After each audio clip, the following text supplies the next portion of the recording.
Hey guys, so today I'm just going to be doing kind of a request type video. Someone was asking me how to blend your foundation without it, looking like streaky from the brush or the sponge or hands or whatever the case may be. So I'm going to make a video for her and hopefully it can help out some other people as well.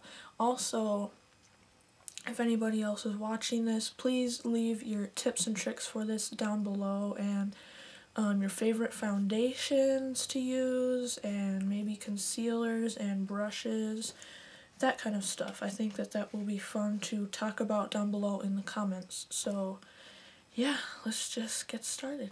So for this tutorial, I'm going to be using the Revlon Color Stay Liquid Makeup, and this is for combination oily skin, if you're wondering, and I'm in the color Ivory, the lightest color. So I also have this in a CoverGirl 3-in-1 container. The regular container looks like this, but this has a pump, so you could probably find something like this, maybe at like the Container Store or the dollar store, something that has a pump. I'm not sure, but yeah. So what I do is just take maybe a pump or two on the back of my hand, maybe a pump and a half, about that much. I kind of have a big face, so you might need less, you might need more, who knows.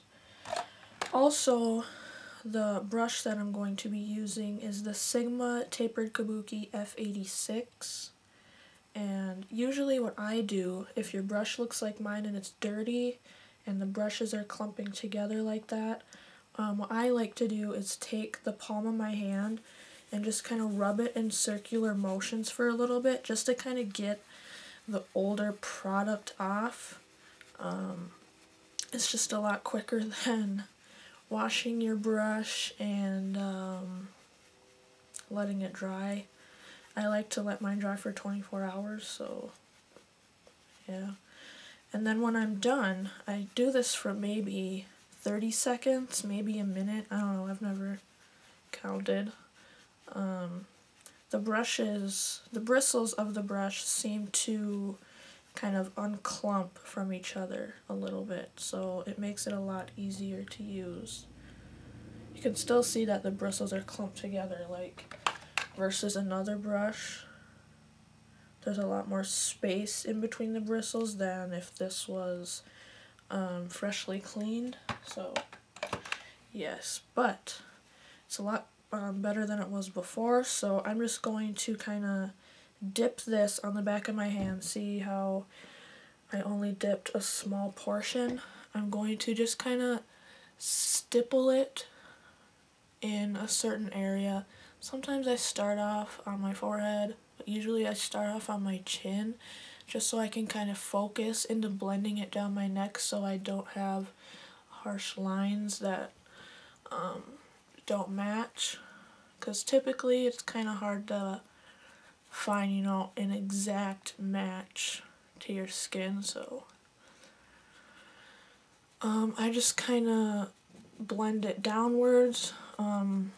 Sometimes I'll do the circles, but I feel like that takes away product, and typically that's not what I want to be doing, so I like going downward motions, especially if you have hair on your face, peach fuzz, or even, a little bit of excess, mustache, whatever.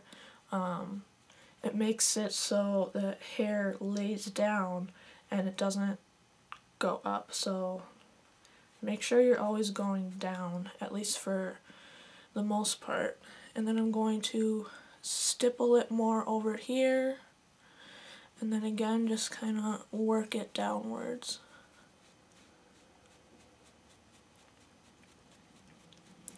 I don't typically get the streakiness on my chin. It usually happens on my nose and forehead for some reason.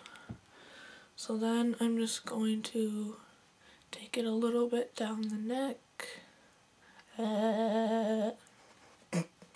Sorry, maybe I should edit that out, I'm not sure. So again, just blending downwards.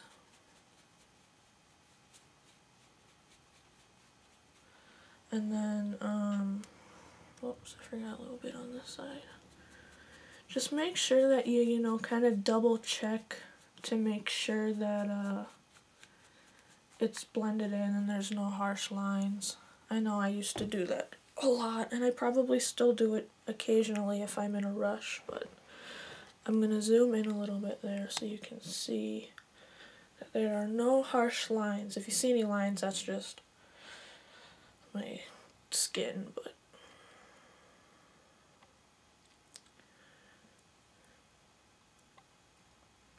so there's that. And then I finish off the cheeks.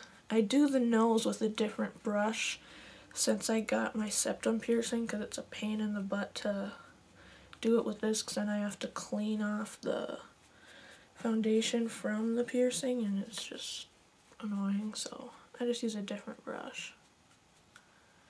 And for acne, I just kind of like to dot it on there and then just keep doing that until it kind of blends out more.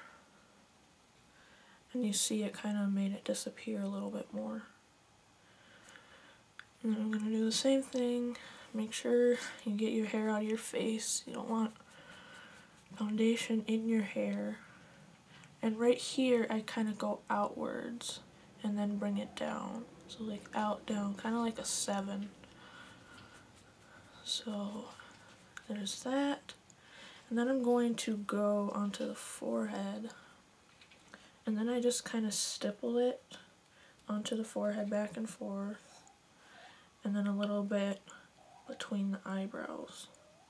If you hear like chirping noises or like odd noises, it's my cat. I don't have a bird. Okay, then again on the sides, I just bring it downwards and above the eyebrows. You can go over the eyebrows, it won't hurt anything. Also, clean your brush off again, because see all that extraness? That's what's causing the streakiness, is the dirty brush, because I usually start down here, and by the time I get up here, the brush is getting dirty, and that's why it's becoming more streaky. So again, with the hand, you are going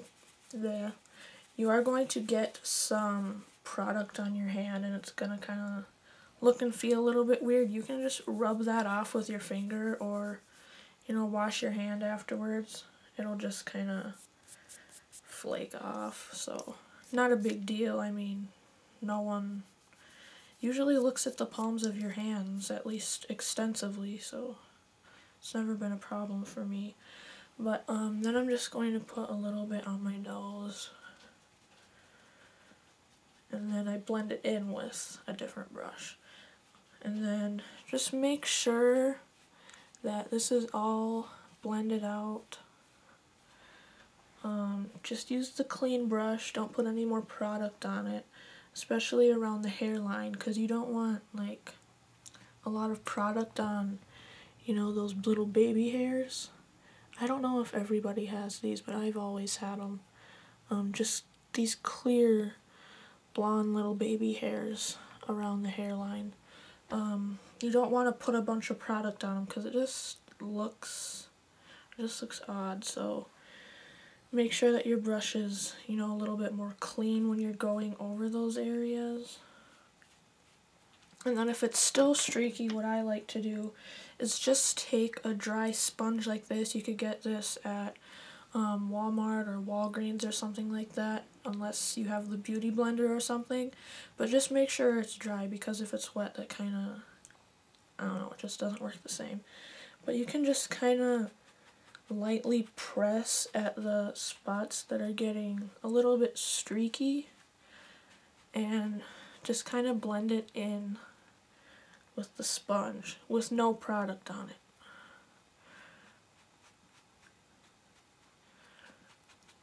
Like around my eyes, I usually do this for around my eyes because my eyes are pretty dry, so it looks a little bit streaky or patchy or whatever.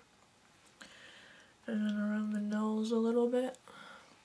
And then the other brush that I was talking about is the Sonia Kashuk pointed foundation brush, and it's basically just a smaller version of that Sigma brush. Obviously this one is more clean because I don't really use that much foundation on it, but as you can see, I don't have that much foundation left on my hand, so I'm just going to kind of use what's left over and do around the nose.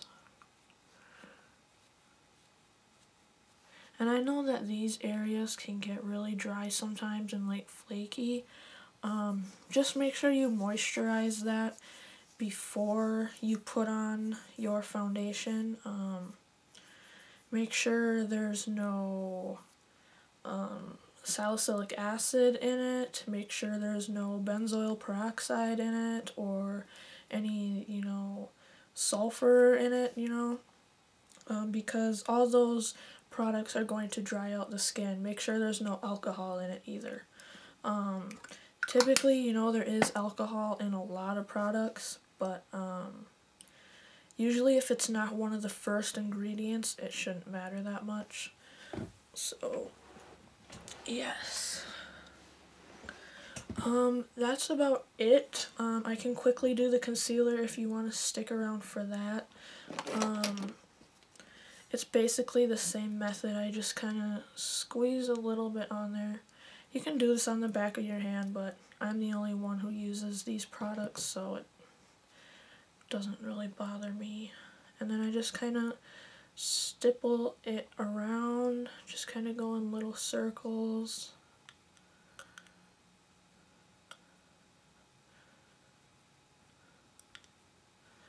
And then you see how it can kind of get a little bit dry. Make sure you put foundation on that also. This is healing, so it's kind of scabbing over right now, so it's not going to get any much more less dry. I don't know how to explain that, but as of now I have like 3 pimples, so that's not too bad. They're relatively small and they're all pretty much flat, so as long as they're flat, they're a lot easier to cover because there's not like a small shadow on it. And then I'm just taking this MAC Pro Longwear Concealer. This pump bothers me because you can never get a really, really small amount, so the amount that is too much, I just kind of wipe it on the cap and then put the cap on, and it stays pretty nice in there. So just doing the same thing. This is just a little bit of a darker concealer, so I'm covering up the lighter. And I don't know, I feel like these two concealers work really well together, so yes. That one is not wanting to cover up. I've been picking at it all morning. Probably all last night too. I hate it when there's, it's all good except that one little like dot inside of it that's like kind of fresh won't cover up. But that doesn't really bother me that much if it's fairly small. I mean, you could even take a really, really small brush or even a bobby pin and just kind of stick it in that little hole. And it works alright, so that is it for foundation and concealer. I hope that you guys have a very, very good day, and I hope that you guys learned something from this, specifically the person that asked. Well, I actually kind of asked her if she would like if I would do a video like this because she was talking to me about it, and she said yes, so I figured I would do it because I'm sure I can help at least her, if not the rest of you watching. So like I said, have a very good day, and I will see you guys later. Bye.